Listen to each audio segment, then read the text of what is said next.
अगर मैं आपसे कहूं कि केएफसी का सबसे बड़ा राज दरअसल उसके चिकन की रेसिपी नहीं है, क्या हो अगर ये सब इतिहास की सबसे चालाक और लंबी चलने वाली मार्केटिंग स्ट्रेटेजी का हिस्सा हो। आइए देखते हैं कि कैसे एक आम सी इंग्रेडिएंट्स की लिस्ट ने दुनिया भर में बहस छेड़ दी और एक फास्ट फूड साम्राज्य खड़ा कर दिया।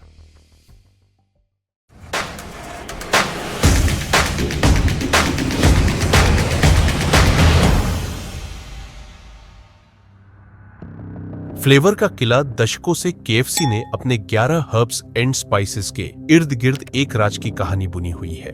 ऑफिशियल कहानी लगभग पौराणिक है, एक हाथ से लिखी हुई रेसिपी जो डिजिटल सेफ में बंद है, कंक्रीट में दबी हुई है और 24 घंटे 7 दिन निगरानी में रखी जाती है। कहा जाता है कि मसाला तैयार करने के लिए 2 अलग सप्लायर इस्तेमाल होते हैं ताकि कोई एक व्यक्ति पूरा फॉर्मूला न जान सके। ये पेटेंट नहीं है जो कब का खत्म हो जाता, बल्कि एक ट्रेड सीक्रेट है, जिसका मतलब है कि ये मिस्ट्री हमेशा कायम रह सकती है।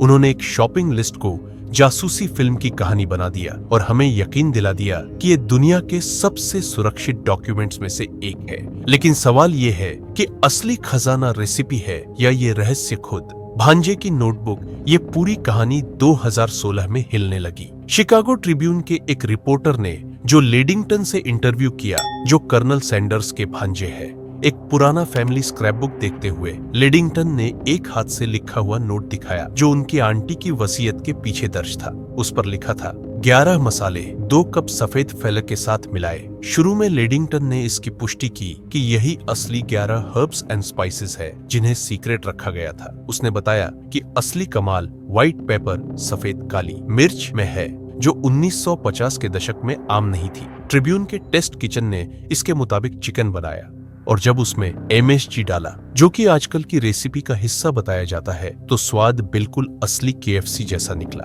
बेशक KFC ने तुरंत इनकार कर दिया, लेकिन सच्चाई सबके सामने आ चुकी थी। इतिहास में पहली बार ये सबूत मिला कि शायद दुनिया का सबसे मशहूर राज हमेशा से एक आम पारिवारिक रेसिपी ही था जो सबकी नजरों के सामने मौजूद थी। चोरी हुई रेसिपी का थ्योरी फैमिली नोटबुक एक तरफ, लेकिन KFC पर एक और गंभीर इल्जाम बरसों से चल रहा है कि कर्नल सैंडर्स ने रेसिपी चुराई थी। ये कहानी ज्यादातर इंटरनेट पर मशहूर है कि असली क्रिएटर एक ब्लैक महिला मिस चिल्ड्रेस थी, जिन्होंने ये रेसिपी सैंडर्स को बहुत कम पैसों में बेच दी। अब सच्चाई ये है कि जांच करने वालों समेत स्नोप्स को कभी कोई मजबूत सबूत नहीं मिला कि मिस चिल्ड्रेस वाकई मौजूद थी या ये सौदा हुआ था। यानी इसका कोई ऐतिहासिक सबूत नहीं, लेकिन ये अफवाह उस सच्चाई को दिखाती है कि अमेरिकी खाने की इतिहास में ब्लैक महिला कुक्स की मेहनत को अक्सर नजरअंदाज या हड़प लिया गया। तो चाहे सैंडर्स पर इल्जाम सही हो या नहीं, ये कहानी एक ऐसे ऐतिहासिक दर्द को छूती है जो लोगों को ये किस्सा सच्चा लगने पर मजबूर करता है। असली राज, मार्केटिंग का शाहकार। अब सोचिए, अगर ये सारी बहस, लीक और विवाद KFC के लिए खतरा नहीं बल्कि उनकी अपनी स्ट्रेटेजी हो।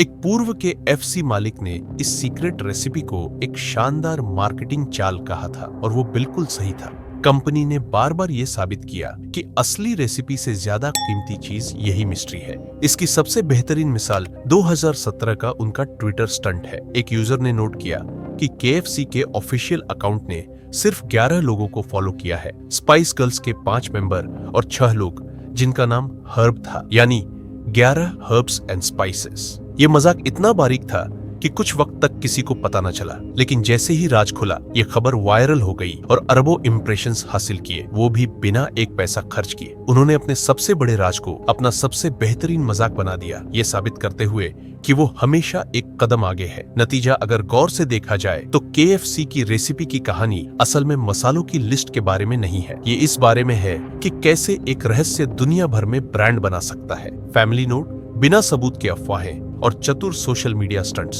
सब मिलकर हमें हमेशा चर्चा करने पर मजबूर करते हैं। यही वो चीज है जो KFC को एक आम फास्ट फूड रेस्तरां नहीं बल्कि एक लीजेंड बनाती है। तो अगली बार जब आप KFC का चिकन खाएं, ये सोचिए, क्या आप सचमुच 11 मसालों का स्वाद चख रहे हैं या फिर आप दुनिया की सबसे सफल मार्केटिंग कैंपेन में से एक का हिस्सा बन रहे हैं।